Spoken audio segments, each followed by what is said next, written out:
Alhamdulillahi Rabbil Alamin. Wabihi nasta'in ala umuri dunya waddin. Wassalatu wassalamu ala ashrafil anbiya wal mursalin Sayyidina Muhammadin wa ala alihi wa sahbihi ajma'in. Dan berkata Imam Makhul, seorang tabi'in yang masyhur rahimahullah, tidak ikhlas seseorang hamba selama 40 hari kecuali pasti tampak pancaran hikmah daripada hatinya dan lidahnya. Maksudnya adalah bahwasanya orang yang bisa ikhlas beribadah kepada Allah selama 40 hari berturut-turut, maka dia akan diberi Allah kelebihan berupa tampaknya hikmah dari hati dan perkataannya.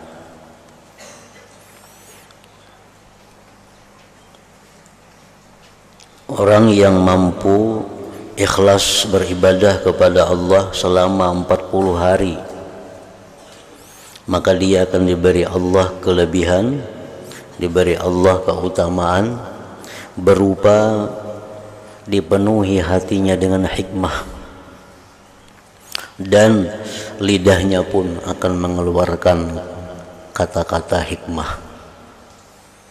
Nah, hikmah itu macam-macam pengertiannya. Yang paling inting, yang paling mudah adalah hikmah itu bisa diartikan dengan ala ilmu nafi', ilmu yang bermanfaat. Jadi orang yang mampu ikhlas selama 40 hari, maka hatinya dipenuhi oleh Allah dengan ilmu yang bermanfaat, dan keluar dari lisannya ilmu-ilmu yang bermanfaat.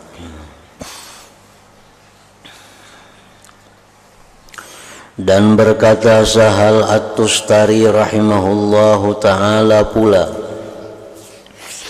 siapa yang zuhud hatinya selama 40 hari, mesti tampak baginya karamah. Barang siapa yang zuhud hatinya selama 40 hari, jadi artinya orang ini selama 40 hari hatinya itu tidak ada memikirkan dunia. Orang ini selama 40 hari hatinya kada ada memikirkan dunia.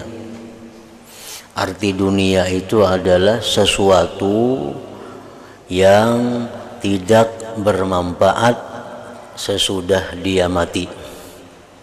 Itu artinya dunia.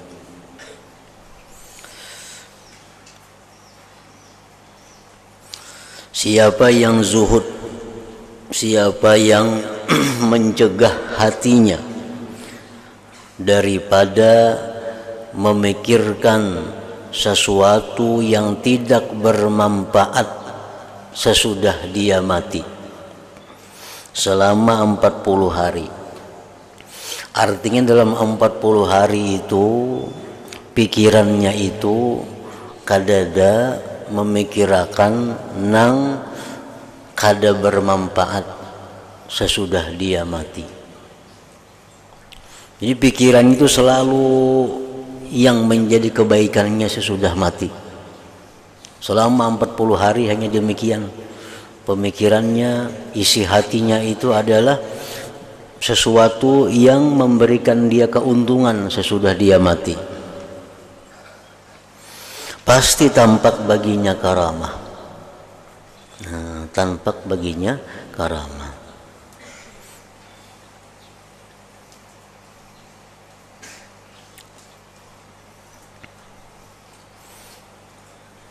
Dan siapa yang tidak tampak baginya karamah, maka sesungguhnya itu berpuncak dari pada ketiadaan benar zuhudnya. 40 hari misalnya jalannya, aku zuhud 40 hari tapi kada ada karamat, itu menunjukkan bahwa zuhudnya itu belum benar. Artinya dalam 40 hari itu ada memikirkan hal-hal yang tidak berguna sesudah dia mati. Lalu ada orang yang bertanya kepadanya, Sahal Tustari tadi, bagaimana maksud tampak karamat itu? Orang tuh hatinya zuhud daripada dunia, zuhud daripada memikirkan sesuatu yang tidak bermanfaat sesudah mati. Maka dia diberi Allah karamat. Apa garang karamatnya itu? Maka beliau menjawab, ia mengambil sesuatu yang dikehendakinya, seperti apa yang dikehendakinya dan sekira-kira dikehendakinya. Artinya apa yang dia kehendaki, apa yang dia maksud, maka ia akan dapatkan sesuatu yang dikehendakinya itu. Nah, itu karamat yang diberikan Allah kepada orang yang zuhud tadi. 40 hari sudah kelihatan karamatnya.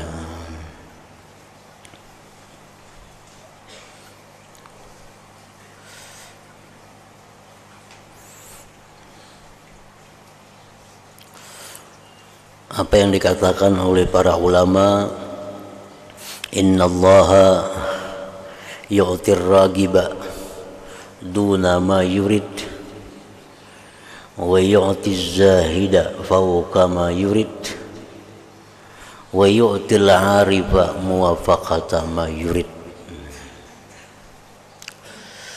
Sesungguhnya Allah memberikan dunia kepada orang-orang yang gemar dunia. Allah berikan dunia itu kurang dari yang dikehendakinya. Orang itu cinta kepada dunia, maka Allah memberikan dunia kepadanya itu kurang dari apa yang dia kehendaki. Misalnya orang yang cinta dunia ini, ia menargetkan dalam tahun ini harus dapat keuntungan sekian, 10 juta umpamanya.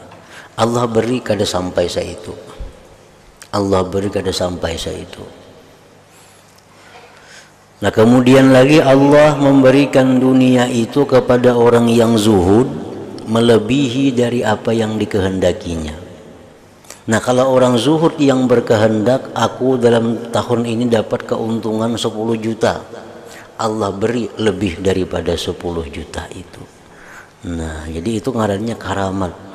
Itu ngarannya kelebihan yang diberikan Allah kepada orang-orang yang zuhud terhadap dunia. Orang-orang yang hatinya hanya memikirkan keuntungan-keuntungan sesudah dia mati. Nah,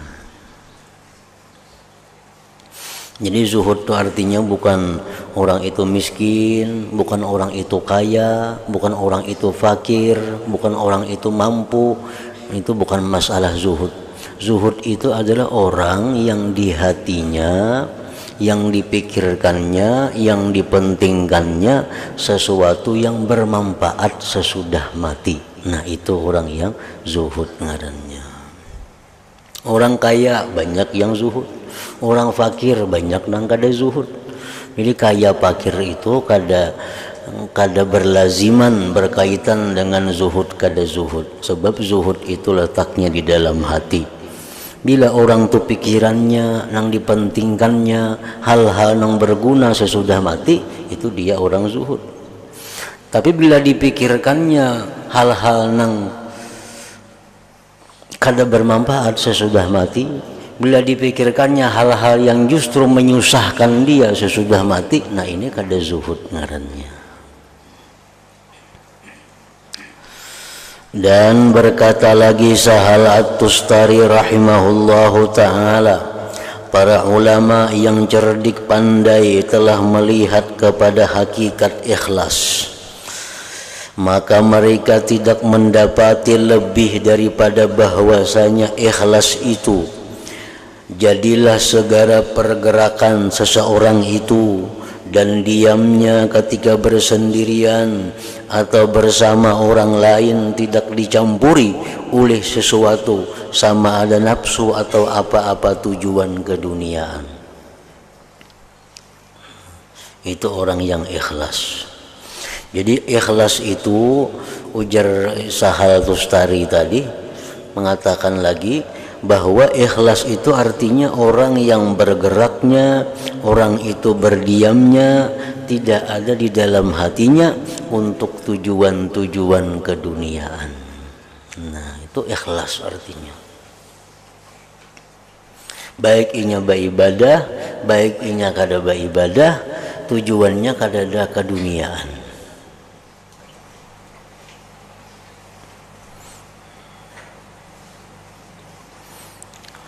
Jadi pengertian dunia itu banyak maksudnya. Nangaran dunia itu, duit bisa dikatakan dunia.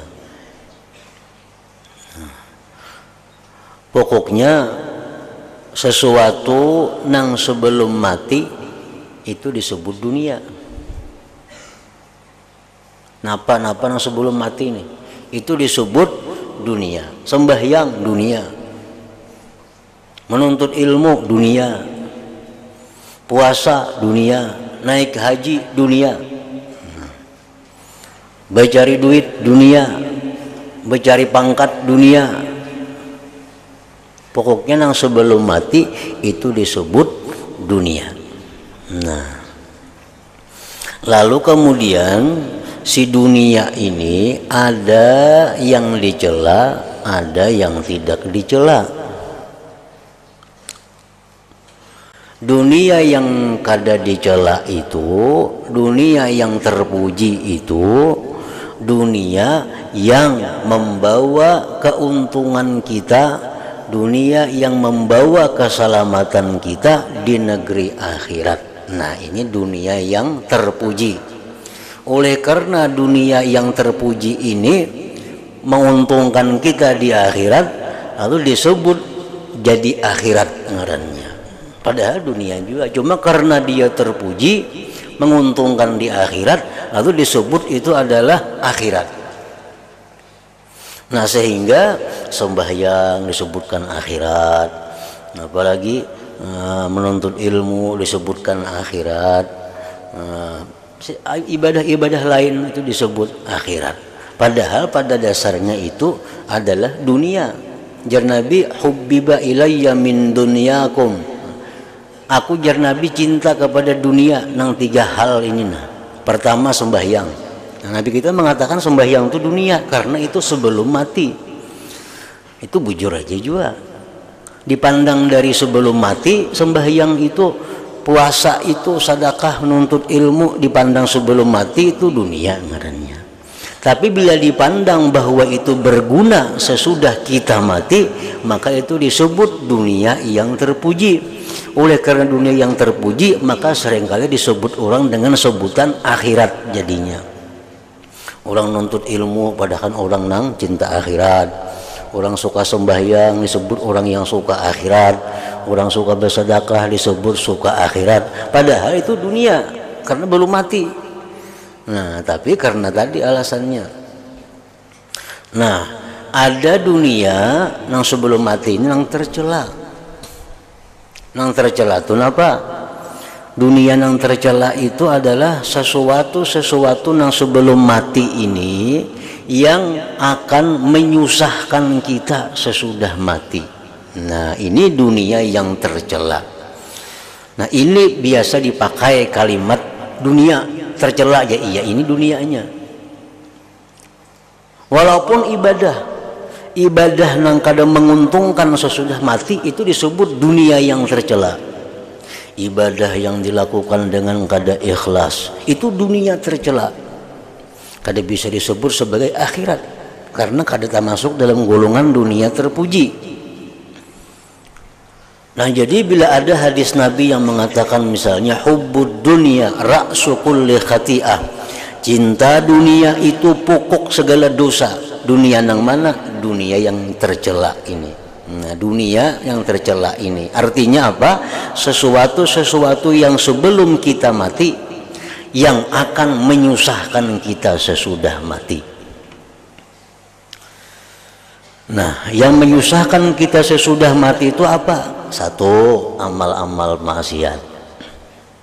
Nah, perbuatan-perbuatan yang belum kita matinya kita lakukan maksiat. Nah, ini bakal menyusahkan kita di akhirat, menyengsarakan di akhirat. Apalagi nah, kesukaan, kegemaran mencari yang halal untuk bersenang-senang di dalam dunia. Nah, ini termasuk dunia yang tercela. Karena ini akan memanjangkan hisapnya karena di akhirat, membuat dia susah juga di akhirat. Nah, jadi ujar Imam Sahal tadi, ikhlas itu menurut para ulama cerdik pandai, ikhlas itu adalah orang yang bergerak, orang yang atau berdiam, baik beribadah atau apapun aktivitasnya, orang itu tujuannya adalah tidak ada tujuan keduniaan. Tidak ada tujuan keduniaan artinya apa? Kada ada tujuan yang bakal menyusahkan inya di akhirat kaina. Dan berkata As-Sari As-Saqati rahimahullahu ta'ala, jangan engkau beramal karena manusia. Jangan engkau beramal karena manusia. Artinya, maksudnya jangan engkau beramal karena manusia, jangan engkau beramal hendak mencari pujian manusia. Jangan hendak beramal karena menghindari cacian manusia. Jangan hendak beramal mencari pujian manusia. Jangan hendak beramal mencari kehormatan yang diberikan manusia. Jangan hendak beramal mencari upah yang diberikan manusia. Nah, itu artinya jangan engkau beramal karena manusia. Dan jangan engkau meninggalkan sesuatu karena manusia. Jangan meninggalkan sesuatu perbuatan karena mengharapkan pujian manusia, karena mengharapkan upah dari manusia. Nah, jangan. Dan jangan engkau memberi sesuatu karena manusia. Dan jangan engkau membuka sesuatu amalan karena manusia.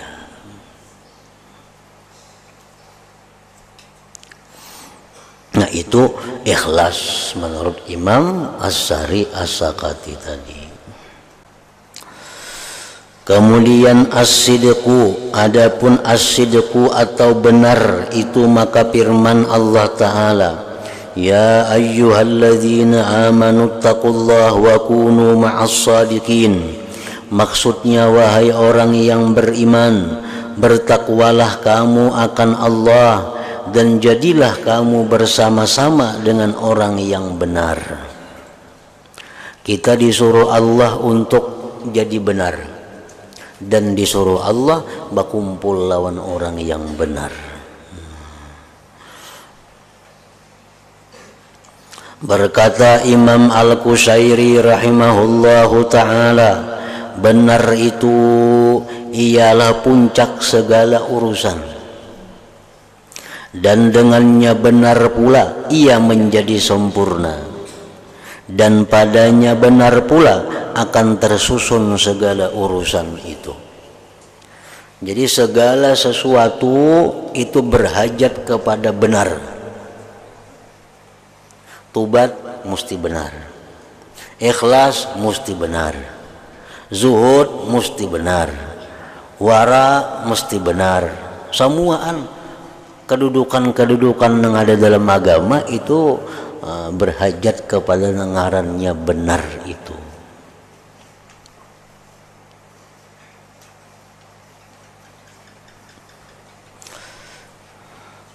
Dan beliau berkata lagi, sekurang-kurang benar itu ialah sama hal yang rahasia dan yang tampak. Itu sekurang-kurang benar. Orang yang menampakkan suka tapi hatinya kada suka, itu kada benar ngarannya. Karena berlainan antara zahir dan batinnya. Orang yang menampakkan khusyuk tapi kada khusyuk, tuh kada benar ngarannya, dusta ngarannya. Orang yang menampakkan, jadi benar itu baik perkataan, perbuatan, niat, keadaan dan lain-lainnya.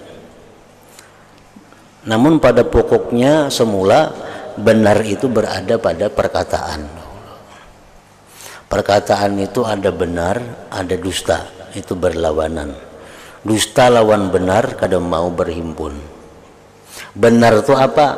Benar itu sidik itu artinya, arti harfiahnya, arti kalimatnya.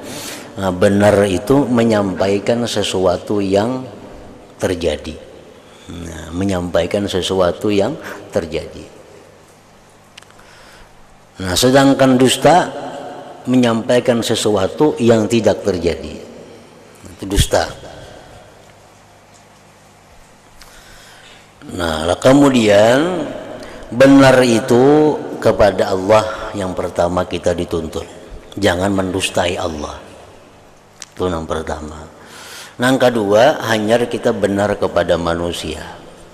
Nah, manusia itu macam-macam pulang tingkatannya. Pertama, kita mesti benar kepada Rasulullah. Yang kedua, kita mesti benar kepada guru kita. Yang ketiga, kita mesti benar kepada kedua orang tua kita. Yang keempat, kita mesti benar kepada kawan-kawan saudara-saudara kita, dan seterusnya. Nah, bila orang itu berani berdusta kepada Allah, apalagi kepada manusia. Orang tua ini mendustai Allah, apalagi manusia.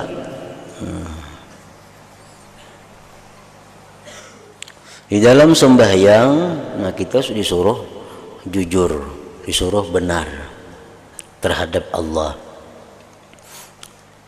Dalam doa iftitah contohnya, kita mengatakan inna salati wa nusuki wa mahyaya wa mamati lillahi rabbil alamin. Apa artinya?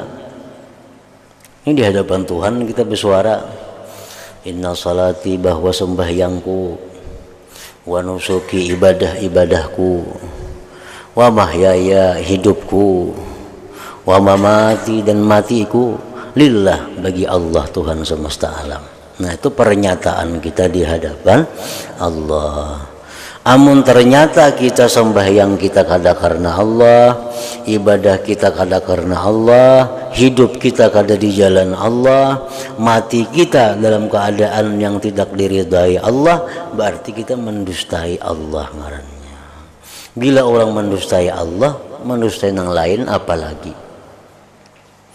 Apalagi nyembani Allahnya didustainya. Allahnya didustainya.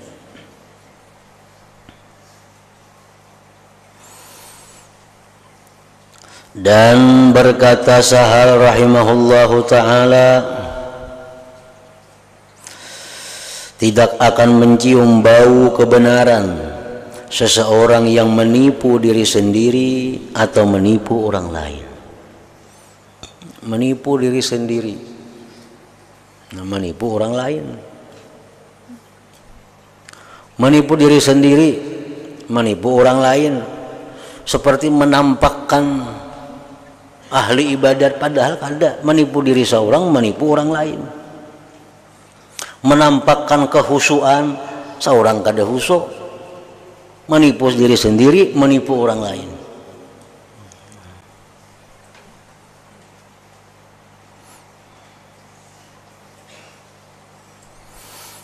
Dan berkata Zunnun rahimahullahu ta'ala, kebenaran itu pedang Allah, ia tidak diletakkan ke atas suatu kecuali dapat dipotongnya. Artinya orang yang benar itu orang yang pasti mengalahkan siapapun, walaupun pada awal pertamanya mungkin dia berada dalam keadaan susah, tapi akhirnya orang yang benar itu pasti menang. Orang yang benar itu pasti berada di atas. Dan berkata Imam Al-Harith Al-Muhasibi rahimahullahu ta'ala, orang yang benar ialah orang yang tidak peduli dengan runtuhan harga dirinya pada pandangan makhluk asal ia dapat membaikkan hatinya. Itu pendapat Imam Haris Al-Muhasibi. Orang yang benar itu, yang bersifat sidik itu, orang yang kada peduli harga dirinya hancur asalkan dia benar. Nah, ini nang kada bujur, kadang-kadang seorangnya sudah nyata kada bujur atau dihina orang sarik, nah tuh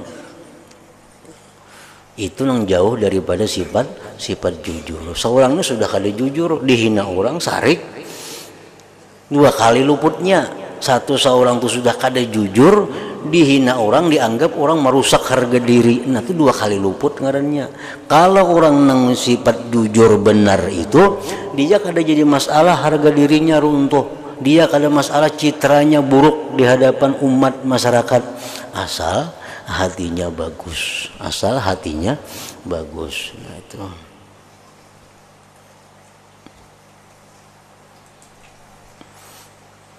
harga diri, citra, nama baik itu kita jaga di hadapan Allah. Kalau kita ikhlas, kita Allah aja yang kita jaga, harga diri kita jangan runtuh di sisi Allah. Nah, di sisi manusia biar runtuh. Yang orang medahkan apa, kada perlu dilawan, kada perlu dibalas, apalagi balasannya luput. Nah, orang yang perlu kepada Allah, ini kada peduli harga dirinya di sisi manusia. Tapi kalau orang perlu manusia, nah ini menjaga diri di hadapan manusia, jangan sampai rusak namanya. Karena ini bertuhan kepada manusia. Ini paling takutan harga dirinya hancur di hadapan manusia. Paling takutan. Kenapa? Karena usahanya di manusia. Orang kada lagi kena nukar lawan aku, karena aku ini dianggap orang kada bujur jualanku nih. Nah, takutan benarnya itu. Karena bergantung kepada manusia. Itu orang kada jujur sudah kada benar. Orang yang benar ialah orang yang tidak peduli dengan runtuhnya harga dirinya pada pandangan makhluk, asal ia dapat membaikkan hatinya. Dan ia tidak suka terhadap penglihatan manusia kepada amalan-amalannya yang baik. Nah, ini kada ketujuh, artinya kada senang kalau orang-orang itu mengetahui kehebatan amalannya. Dan ia tidak benci bahwa manusia mengetahui apa jua yang jahat daripada perbuatannya. Inya kada marah lawan orang nang tahu keaiban dirinya. Karena kebencian terhadap perkara tersebut adalah sebagai bukti bahwa ia menghendaki sesuatu yang lebih daripada harga dirinya yang sebenarnya. Maka hal yang seperti ini bukan termasuk di dalam akhlaknya para siddiqin. Jadi ikhlas itu berkaitan sekali dengan sidik ini. Ikhlas berkaitan dengan sidik, bahkan ada yang mengatakan bahwa sidik itu lebih daripada ikhlas. Setiap ikhlas itu belum tentu sidik, setiap sidik itu pasti ikhlas. Ada yang mengatakan para ulama dengan demikian.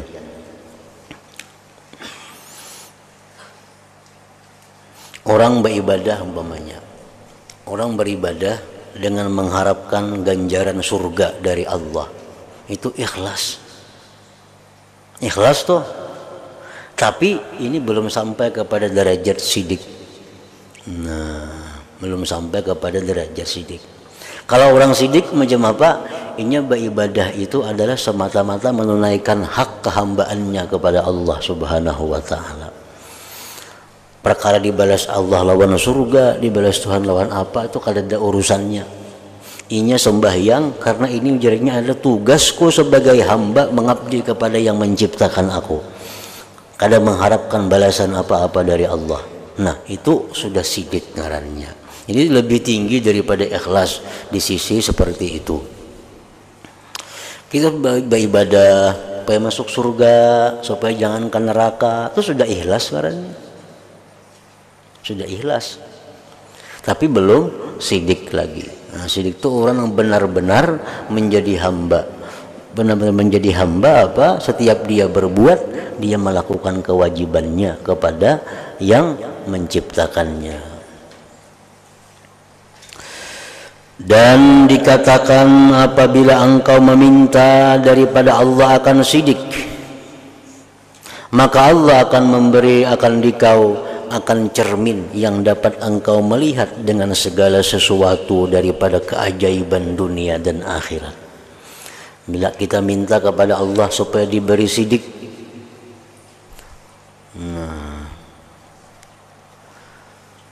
maka Allah akan memberikan kepada kita cermin yang dapat kita melihat dengan cermin itu sesuatu daripada keajaiban-keajaiban dunia dan keajaiban-keajaiban akhirat.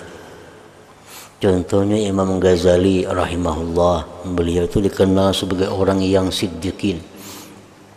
Nah, sehingga diberi Allah Imam Ghazali itu ilmu-ilmu yang luar biasa yang belum ada di masa itu. Imam Ghazali itu kada sekolah umum, tapi beliau mengetahui tentang tubuh manusia.